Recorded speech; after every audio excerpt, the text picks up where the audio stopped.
The Boy Who Lied by Carlos Reynoso.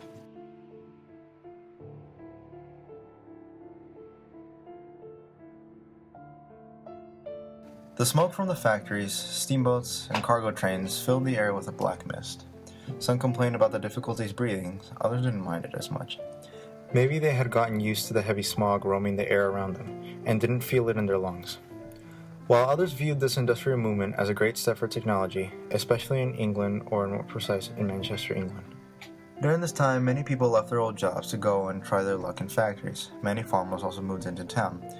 Some were lucky enough, others, well, let's not go into that. In no time, the city was filled with people. Everyone in the city panicked, but not one man. In the corner of Oldham Street and King Street was a small bakery shop. Don't think just because it was a small shop it wasn't popular. In fact, the shop was known all around Manchester. Some even dared to say that it was known all over England. Above the door hanged a sign with big yellow letters made out of wood that read, "The Blair Bakery." The letters were set on a brown background. On the left side of the door was a window display filled with dozens of cupcakes, cakes, cookies, pies, cheesecakes, and anything you can think of was there. They were organized in such a manner that you'll glance at it when passing by.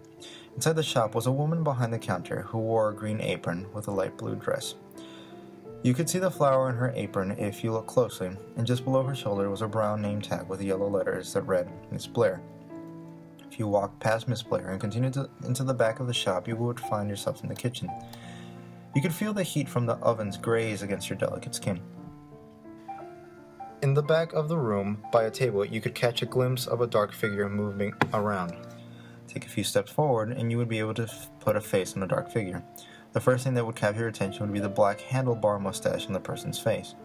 When you were close enough, you could see a man wearing a white apron with a long-sleeved shirt. The sleeves were rolled up to the elbows. As Miss Blair did, the man had a name tag on the same spot. Only difference was it read, Mr. Blair. The Blair Bakery was very popular, and now they had really good business because of all the immigration that was occurring at the time.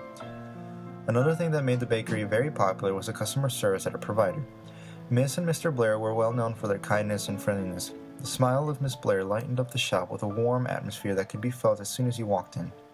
Mr. Blair was always more than welcome to help out with anything he could. The beginning of the spring was when the bakery would get even more busy. Miss and Mr. Blair couldn't run the store all by themselves. One busy day, the store was packed, and the Blairs were so overwhelmed they couldn't run things as smooth as they always did. Miss Blair went to the back of the shop and opened the door. She yelled, "Thomas! Thomas!" She had no response. She tried it once more, and a couple seconds later you could hear a voice of a young boy. "What is it, Mother?" Thomas said. "Thomas, come down and help your father and I with the store," Miss Blair ordered. A few minutes later, a young boy around the age of 8 walked in the shop with a yo-yo in his hand. As he walked closer to his mother, she started telling Thomas what his duties were going to be.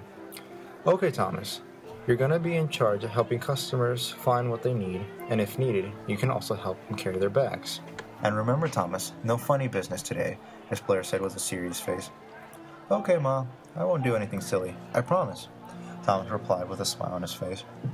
He continued to do what his mother had told him, just to make sure he didn't do any funny business. Miss Blair told her husband to keep an eye out for Thomas when he could. In the past years, Thomas had been getting into all sorts of trouble. He even lied about people stealing from the shop. He'd gotten to the point where his parents couldn't easily believe him. As Thomas walked to the entrance, he noticed a very beautiful teenage girl walk in. She had the most wonderful smile young Thomas had ever seen. Her dress was as if it was taken out of a fairy tale. As she walked past Thomas, she gave him a quick look and smiled at him. Thomas' first reaction was to go up to her and ask if she needed any help. "Can I be of service to you today?" asked Thomas with a choking voice. She chuckled. "Hi, my name is Emma. What's your name?" she replied with a smile. "Well, my name is Thomas. Thomas Blair. My parents own the shop, and I'm just helping out," he replied. "Well then, if you're the son of the owners, then could you point me out to where they are?" Emma asked. "Well, yeah. My mother is the one behind the counter, and my dad is probably in the back." "What is your business with my parents?" Thomas asked suspiciously. To this, she pulled out a piece of paper from her purse. The purse was something Thomas had never seen before. It was light blue with stripes. In other words, it was unique to Thomas's eyes. The paper was a newspaper ad for wanted help that Thomas' parents sent out a few weeks ago. As she did this, Emma started walking towards Miss Blair, but not before she thanked Thomas. Thomas stared at his mother and Emma talking from a distance. He couldn't really tell what they were saying, but from everyone's happiness, he could only think that she had been hired. As the days went by, Thomas became somewhat obsessed with Emma. He couldn't really explain to himself why, but there was something about the girl that attracted him. At the end of every month, Miss and Mr. Blair would count all the winnings from the whole month.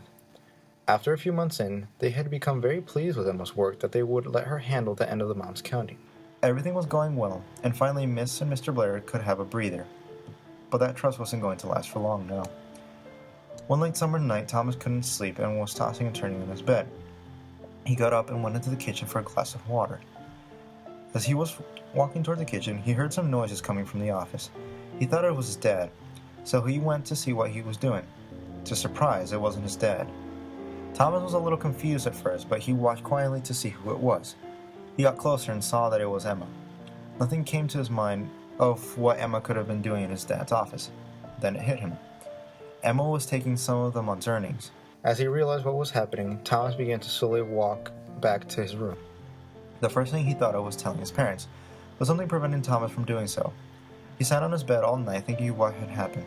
The next day, during breakfast, Thomas decided to tell his parents of the incident. But, to Thomas's surprise, his mother said, "Thomas, what have I told you about lying?"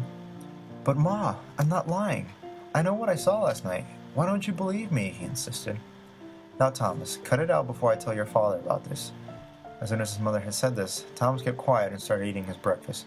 He wouldn't dare remember what his father had told him next time he would cause trouble. The days went by and Thomas gave up on trying to tell his parents. But now he noticed something about Emma. She would now come into 2 or 3 days a week instead of 5. When he asked his mother the reason, she replied, "Well, Thomas, Miss Emma has asked permission to be absent a few days per week. She said it was some personal business she had to attend to." Thomas did not buy it. Deep down, he knew she was up to something. He decided to keep his thoughts to himself since his parents would not believe him. The next days went by and Thomas had forgotten about Emma, since now she only came once a week and sometimes she did not show up. But the Blairs didn't seem to mind Emma's lack of attendance. When the time of the month came to count the profits from the shop, Emma showed up. She talked to Miss and Mr. Blair in the kitchen while Thomas watched them talk from the door, and all he could hear was that Emma was talking about a new way to manage the profits of the month. Thomas didn't understand some things, and he began to get bored and tired from watching and decided to go to his room and lie on his bed for a while. He stared at the ceiling, thinking of what Emma could be planning to do now. As he began to think of all the reasons he possibly could, his eyes began to feel heavy. Without noticing, Thomas was fast asleep. Then he woke up to some voices and footsteps coming from the office. Thomas got up and started to head into the hallway to see what was going on. As he began to walk to his parents' bedroom, Thomas saw his mother sitting in her chair crying. In her arms she had a strange object, but due to the lack of light, Thomas couldn't make what it was. All he could see was she was holding it tightly in her arms as if she was angry at it. Thomas entered the room and began walking towards his mother. As she saw Thomas, Miss Blair got up, walked up to Thomas, and kneeled down and hugged him for a great sensation of love. "I'm sorry for doubting you," Miss Blair whispered to Thomas's ear. She then kissed him on the forehead and began to walk out of the room. Before she left the room, she placed the object on the table next to the door. Thomas stood still in confusion. He then sprang to see what the object that his mother was holding was. He grabbed it and saw the reflection that the white stripes gave out because of the moonlight. He immediately knew whose purse it was, and based on his mother's action, he also knew what had happened.